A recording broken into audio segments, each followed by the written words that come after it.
Welcome. This is Beyond Type 1 and Beyond Type 2. My name is Ginger Vieira. I'm a senior content manager, and I've lived with type 1 diabetes for about 23 years. And we are having an awesome conversation about a much needed topic that really pertains to every type of diabetes in every country, in every age. The perception of diabetes, both from people who have it and the general public who doesn't live with diabetes. So with me is my colleague, Liz. Liz, I'd love for you to introduce yourself. Hi, I'm Liz Cambrone. I have been living with type 2 diabetes since 2014, so about 7-8 years now. I am new to the Beyond Type 1 team, so I'm also a content manager, and I'm super excited to have this absolutely necessary conversation. So thank you, Heather and Bianca, for starting this, and can't wait for everyone to read it. So Heather and Bianca are two of the many authors in the book full of essays titled Undoing Diabetes. And you can also go to undoingdiabetes.com to learn more about this and buy a copy yourself. Heather, tell us about you. I will do that. I'm going to hold the book up too for a visual. Thank you. So I'm holding up a book that has blood spattering with the title Undoing Diabetes, Representation, Disability, Culture in white writing over blue font with a blue spine. It's about an inch thick. And that was just a little image description. So yes, my name is Heather Walker. I have a PhD in disability studies, but more importantly, I've been living with diabetes since I was 11. So about 20 years, just over 20 years actually. And I got into researching diabetes and the social conditions of diabetes about 2 years after I completed my bachelor's degree. I just started thinking, what is it to diabetes community that makes knowing someone else who has this so powerful? And I started digging into that and trying to understand it. And then this little icky bug that we all know so well, stigma, kept rearing its ugly head, and I was encountering it in my own life and in so many of conversations with people with diabetes that I was having, just stigma, stigma, stigma. So then I wanted to understand that. And so a lot of what the book takes up, as we'll talk about in this conversation, are the perceptions of diabetes that are wrapped up in stigma. And then I'll pass it to Bianca. Yeah, hi everyone. So my name is Bianca Frazier. I use she, her pronouns, and I've been living with diabetes for over 30 years now. So I was diagnosed when I was 23 months old. It's just like a little 2-year-old, almost, almost 2 years old. So I also have a PhD in theater studies. So I kind of tell the story at this point that there were those two tracks in my life of being diabetic and then, loving the arts and humanities, and never did I really think about crossing those paths. All I knew was to try to separate that and keep diabetes kind of as quiet and hidden as I could manage, which, was not very well, as it turns out. So it was through my studies and through school and learning about artists who were creating work about diabetes that I started to think more critically about what they were doing. And some of those folks were activists. And this was kind of at the same time as the insulin crisis was getting more coverage in the news. And so it was on that journey that I started to put these pieces together and I wasn't really actively challenging what Heather talked about, the stigma that was out there. I was doing a lot of the that's not me. And we'll talk about that, I'm sure. But it was through school and the arts that I started to learn about disability studies and sort of challenging stigma and challenging the perceptions of diabetes rather than sort of living with them and begrudging them with friends. Right. Okay. So you are two of many authors in this collection of essays. How did this book come about? How did you all gang up together and say, we've got a lot of ideas to share? It's a great story. So I'll start it off and then Bianca, you jump in. Okay, so one of the committee members on my dissertation, or for my dissertation, Carrie Sandall, connected Bianca and I very serendipitously. And then Bianca and I are both just so gung-ho about getting this type of information out there that maybe on our second meeting, Bianca said, what about a collected volume? So we're the editors of this book. And so from the inception, from the idea behind it, I'm holding up the book again, down to selecting what authors are going to be in it. We did all of that. And in the field, we called the other part, the most important part, I think, the organizing principles. Like, how do you align topics and how do you get the book to tell one big story? We also put that together. Now, the way that we did it was through a call for proposals, and we had authors, scholars, community members. We got 50 proposals, which is a lot in this space where there really isn't a lot of information. This is a first. This book is a first. There's nothing that looks at diabetes this way that exists in a collected volume fashion. Nothing that brings people together. Bianca, do you want to add?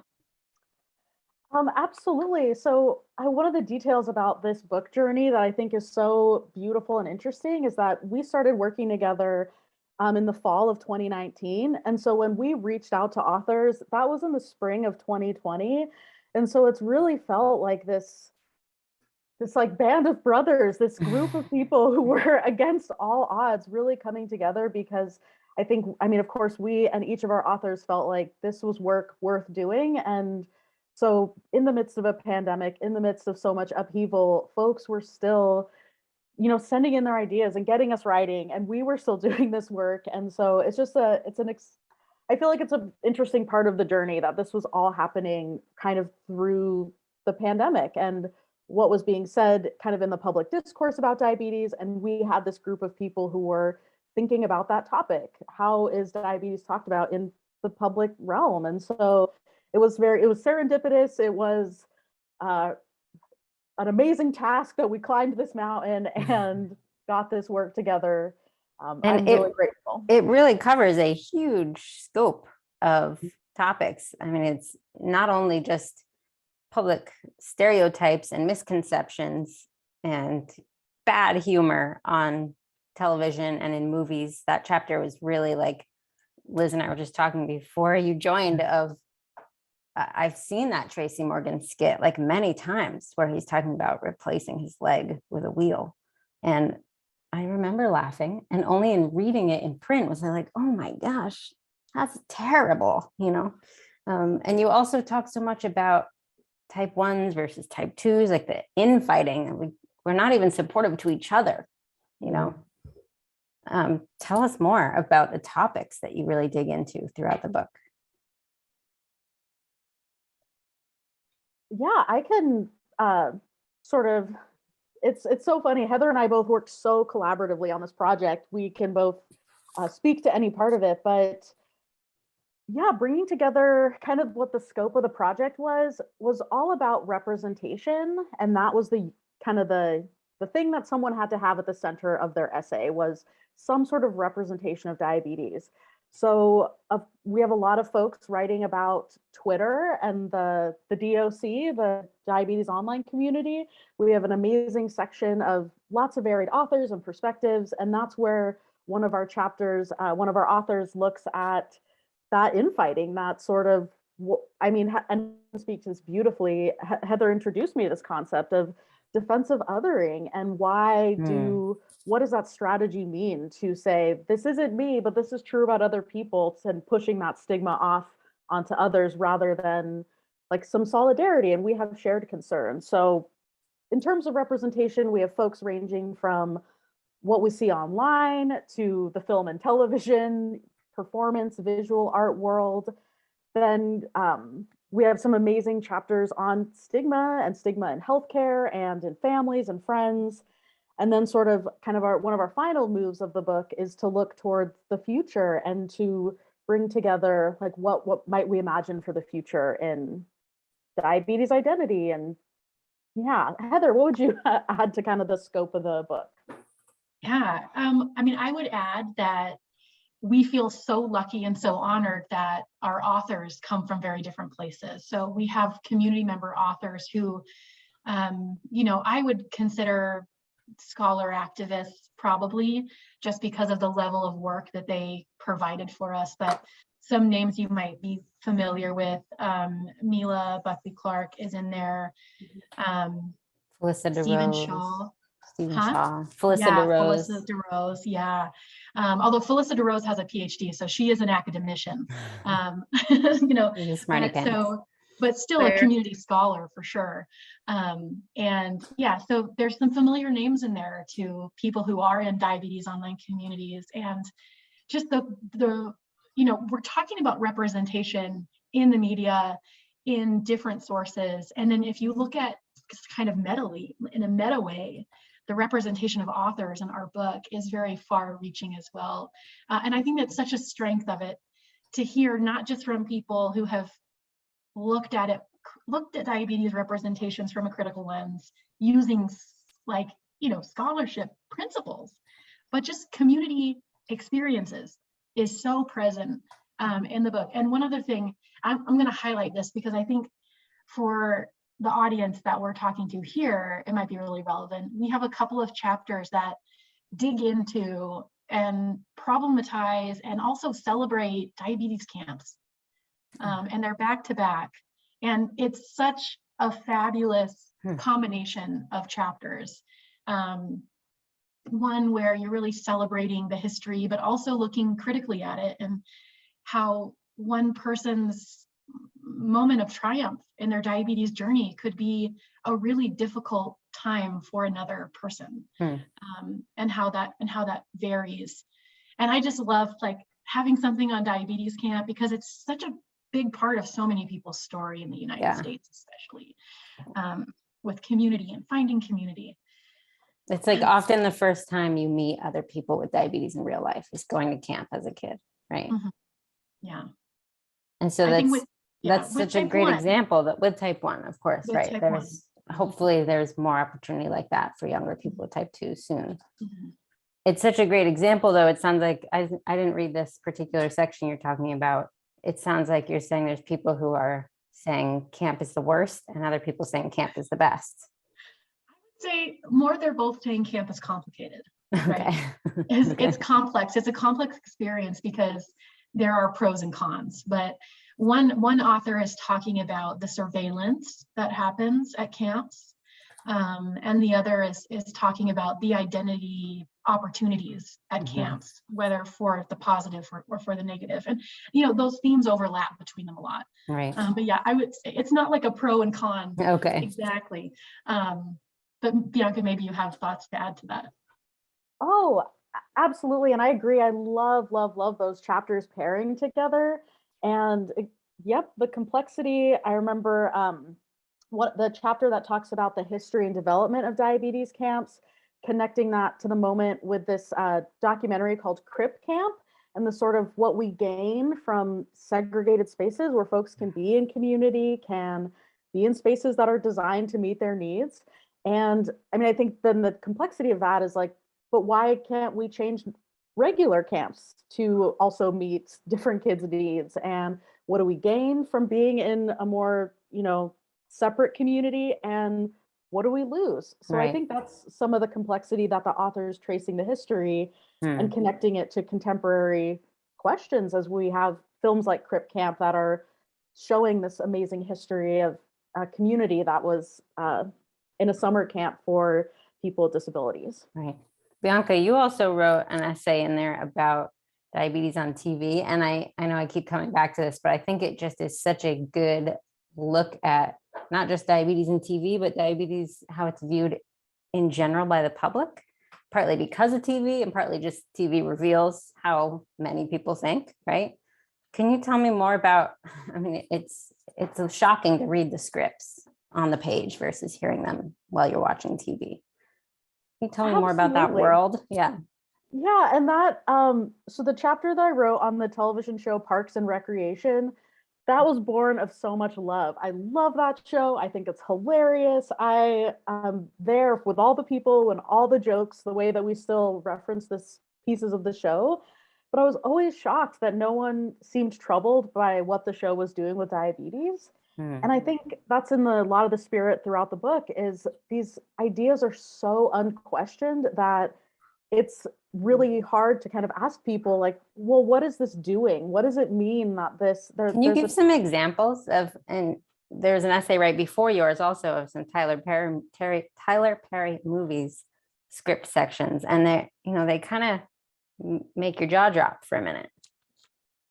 So jarring. I think what's interesting, I mean, absolutely, Felissa's chapter and my own, I mean, we're both kind of talking about this punching down humor and why that's unquestioned, whether that's diabetics kind of make degrading themselves or making fun of their own condition, the way Felissa's chapter is saying this, like, humor is a way to manage the threat of diabetes. And what does that mean in Black communities and representations of Black diabetics, which is, like, I think it's so important to notice that rather than just sort of consume those representations, not thinking about why is laughter, why is humor, self-deprecation the strategy here.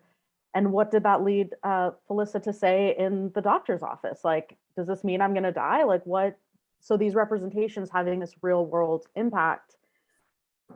And yes, in Parks and Rec, always making jokes about diabetes and sugar. They have an entire episode about a telethon, which is something that is so jarring to look at. The suggestion you mentioned really well too in your essay about how it's used as a character flaw, basically, as something that, like, defines who this person is in a way of weakness and sloppiness. The character is described as sloppy and diabetic, and that's totally that's pervasive. It spreads throughout the way everyone perceives this. What are you? Sorry, go ahead. Well, no, like exactly what you're saying. A shorthand for some disgust. So the government's actions are kind of, doesn't really matter what they're doing because it's always back to the individual. But sorry to interrupt. What were you going to say? No. We can edit out my mumbling. Liz, I don't want to take over. Okay. It's always hard when there's 4 people. We're going to talk over each other. What are some of the biggest things that you hope people with diabetes could take away from this book? Yeah. Okay. So I'm going to take this one to start, and then Bianca, you can add. I think primarily, and in all honesty, some unlearning, right? Unlearning is what we're hoping for, because we're all in this group, people with diabetes ourselves, who have been living with these conditions for a very, very long time, like close to 100 years between the 4 of us. And no, 80 years between the 4 of us, somewhere around there, right? Yeah. Round up. And and we have learned a lot in that time from our healthcare providers, from TV, from commercials, from like billboards. I remember growing up in my small town of Yuba City, California, seeing a billboard that told me that Coke equaled diabetes, like not the drug, sorry, the soda. Can we erase that? Yep. Let me go back. In my hometown, right, of Yuba City, California, there was a billboard that said, if you drink too much Coca-Cola, you will get diabetes. So stop drinking Coca-Cola. And this was way before the whole sugar tax idea came about, where we really saw those messages amplifying. This was like a local billboard. And that impacted me, right? And so I really believed that diabetes equals eating sugar. This is before I was diagnosed, right? Oh, okay. That's all I knew about diabetes, is diabetes equals eating too much sugar. And then so we're diagnosed and we go through a lifetime of seeing these messages, pushing ourselves apart from it, probably, right? And then reacting. And so even our reactions, which is what Bianca was mentioning earlier, is this really like this defensive othering is usually the tactic. We learn it from community, we learn it from our parents if we're diagnosed young, right? Because we're trying to evade judgment. And the easiest way to do that is to say, it's not me. But so with this book, we really hope for unlearning. And I think as a community, we're at a point in our history where our narratives are really shifting, right? As a collective, we're becoming more critical, and we see this a lot on diabetes Twitter, and that several of our chapters talk about diabetes Twitter. On diabetes Twitter, there is this like empowered consciousness raising that's becoming critical of capitalist structures that are creating an environment for us where insulin is unaffordable, right? And instead of appealing to the emotional state of people without diabetes, saying, you know, listen to our stories, we're saying capitalism is not the way to go. Capitalism is the problem here. Capitalism is what we need to attack to create change. You know, instead of like, let's get these coupons out. Right. Let's figure out how to get these coupons out, because that doesn't really solve the problem. And so I think our book is a part of this shift and sort of marks an interesting place in community, in like as a community transition. And it can get very hostile, even in the tamest of topics. You know, insulin pricing is obviously extremely controversial from every angle, but even in how you eat as a person with diabetes can get extremely heated. Just you posted a picture of your lunch on Twitter. Every day, one person on Instagram comments on anything I post on Instagram, saying I need to be on a low carb diet. Yeah, it and another picture of my child, and you know, they just totally. And another huge controversy, Ginger, that I think the community is coming around on is diabetes as disability. Right. Which is like essential, like at its most essential, what this book takes up is like what happens when we look at diabetes as a disability, and when we shift that way, because we have community members who are very staunchly anti-disability label. How do I say that? Yeah. Bianca, you can probably add, but I mean, so yeah, I think foundationally though, what we are hoping for when community members read this book, people with diabetes read this book, is that there's some unlearning and some learning that happens. We want shifts, we want changes, we want someone to go, whoa, or maybe even just to see themselves in it. You know, like I've thought about that, but I've never had the words to say it, and there they are. Right. Like, that's a very powerful moment for a reader. That I know Bianca and I have had several times reading academic works, but I mean, the more I read of it, the more I just wish, obviously we all wish the public who doesn't have diabetes would read it, but the more I wish that people with diabetes would read it, just to maybe everybody could be a little kinder to each other. Like, we're all in it together, regardless of what type you have. I know, you know, there's huge fights about how they should have different names, which you do talk about in one of the essays. And at the end of the day, it's kind of irrelevant. Let's just support each other. And that is a huge message throughout your whole book. That was a big unlearning for me, kind of through my lifetime, as I was raised with a lot of, I mean, what we've talked about, the defensive othering, about other types, and sort of an unlearning for me was the solidarity, the things we have in common. And that was so interesting to go on that journey. That was challenging, and just to even think critically about how I was doing that, how I was adding stigma to other folks when we I used to also. Yeah. I mean, I think even now, I know I'm taking up more time on this side topic, but I think even just where I see people get the most mad is often in parents of someone thinking their child with type 1 has type 2.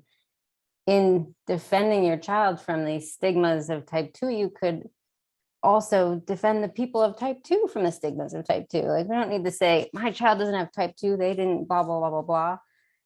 Neither of these people did blah, blah, blah, blah, blah to bring this upon themselves, etc. You could stand up for both. Is there a phrase for defensive altogether? It's just breaking down stigma. Yeah, right. Yeah, breaking down stigma. Go ahead, Bianca. In your chapter, Heather, I feel like you gift us such an amazing strategy for that in your chapter. I don't know. Yeah, tell us more about your chapter, please. Yeah. So in my chapter, I talk about this whole the whole stigma management strategy of separating yourself, right, of defensive othering, but I turn it internally. So what's happening internally? We know it's called defensive othering when you're expressing that to someone else, but when it's in your own mind, what is that? And I call it self-exceptionism. So you believe that you're an exception to the rule. And when I trace this through my own history, so Ginger, you and I have been friends, acquaintances you know, whatever we want to call ourselves, diabetes friends, long enough for you to probably remember that I used to write a diabetes blog called Unexpected Blues. And I, for my chapter, took the 138 blog posts that I had written for that. And that blog was really a journal, it was an online public journal for me, exploring myself and diabetes and how those two things intertwined. And I found a lot of this self-exceptionism where I was talking as if I was different from something that existed, right? I was saying that that thing existed, but it wasn't me. I was an exception to it. And the solution that I pose, which I think is quite provocative, that I'm a little afraid to get out into the world, honestly, I call radical trust. And that is the idea that for yourself and for others, you follow with the most radical kind of trust you could ever imagine. And so I offer a thought experiment, which is think about the person in your life, we all have at least one, who is not doing what you think they should be doing to take care of themselves. They don't have to have diabetes, like anything. But this happens very frequently with people with diabetes. And I've just heard it so many times, right? Like someone even sees you as an exception, but the person in their life who has diabetes isn't doing what they're supposed to be doing, isn't taking care of themselves. And what if we apply this radical trust? What if we do that? If we believe, truly believe to our core that they are doing everything they can with the resources and energy that they have available to them, like what kind of freedom can we give to that person, and what kind of compassion and what kind of empathy can we grant to them that we weren't willing to give them before, when we thought they weren't doing what they needed to do to take care of themselves. Right. And so that's the solution that I pose in the book, is introducing this idea of radical trust in a pretty broad way. It's helpful for me. I have family members that I get frustrated with, and I'm like, just trust, like they would be doing more if they had more. It would be, right? Because everyone wants to be the best version of themselves, right. And if they're in a place where they don't, that's because they don't have the energy and the resources to have that drive. Right. Yeah. And there's always we each have our own obstacles and challenges, and doing all the healthy habits is not just a checklist that you go through on the day. There's a lot more to it than that behind. Yeah, and Ginger, I'm like, I see your workout posts on Instagram all the time. Like, you're jumping rope. I'm like, I want to jump rope like Ginger. I want to do that. And I'm like, just be nicer. I just have to tell myself, be nicer to yourself. Like, trust yourself that if you had the time and the energy and the resources, you would be more like Ginger. Like, you'd be doing that jump roping. It looks fun, I'll tell you. Like, what you're doing looks like fun. And I haven't had the opportunity and the resources to create that in my life, and so that's okay. Right. But yeah, so the radical trust is turning on self, but also asking the public to turn toward their loved ones and use this approach as well. I like that. So radical trust is kind of fancy slang for compassion and patience. Yeah. Okay. I called it radical compassion at first, right, Bianca? For those of us that aren't nearly as intellectual as you, Heather and Bianca, that's my translation of it in my head. Yeah. I like that. Where can listeners find you? Where can they get a hold of this? Well, we would love to follow up and have conversations about the book, or yes. So my email is bfraser, FRAZER @uic.edu. If anyone wants to reach out to me, I would love that. The book, it's available at Springer Nature or Amazon. It's sort of, if you're at a university, you can request it at your library, or once you request it through your library, you can download individual chapters or the whole thing. And we would, we would love to get this book as far and wide as for anyone who wants to read it. Cool. It's really, it is a little addicting as you read, because it's just so straight to real life, straight to core issues. And, it looks and sounds fancy because it's written by a million scholars, you know, but it's really relatable and digestible, and it sucks you right in. Yeah, I'm so glad to hear that. Like, I love, you know, it's so new. It just came out. We haven't had a lot of feedback. So hearing that from you, Ginger, is very affirming. My email address that I prefer to use right now is heather@thechronicscholar.com. And I'm also happy to like field questions, have conversations. And yeah, there's also section introductions available for free on the Springer Nature Palgrave website. So if you, if you do type in the title, it is important to note you need to have the parentheses. Otherwise, you're going to get a slew of books about putting type 2 in remission.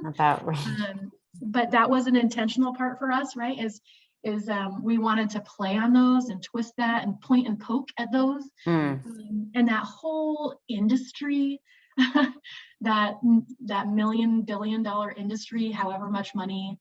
Diet industry. Everything can cure you with your diet. Just eat salad and you'll be fine. Yeah. Eat cinnamon. And cinnamon. Don't forget the cinnamon on your salad. Right. Okra, we need all of it. Yeah. Well, thank you so much, ladies. We obviously need to have a podcast of like a series of episodes just about this book and each chapter and each topic within each chapter. Maybe podcast extraordinaire Liz could get that started. So thank you so much. I really appreciate the amount of work that you put into not only writing your chapters and your essays, but putting this whole thing together. And I hope that we can help spread it far and wide. Thank you for having us. This has been so fun to talk about. And if anyone wants to keep the conversation going, we're happy to. Cool. Thanks for having us. Thank you. Thank you.